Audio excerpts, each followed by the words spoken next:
other and ate oranges without looking at each other, and put the peels in a basket which they seemed to have brought for that purpose without looking at each other.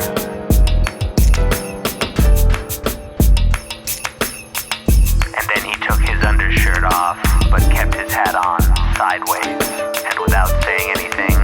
fell asleep under it. And his wife just sat there looking at the birds which flew about, calling to each other in the stilly air, as if they were questioning existence or trying to recall something forgotten.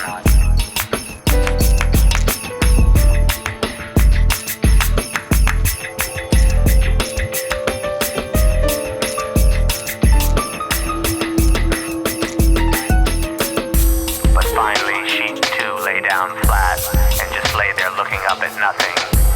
yet fingering the old flute which nobody played, and finally looking over at him without any particular expression, except a certain awful look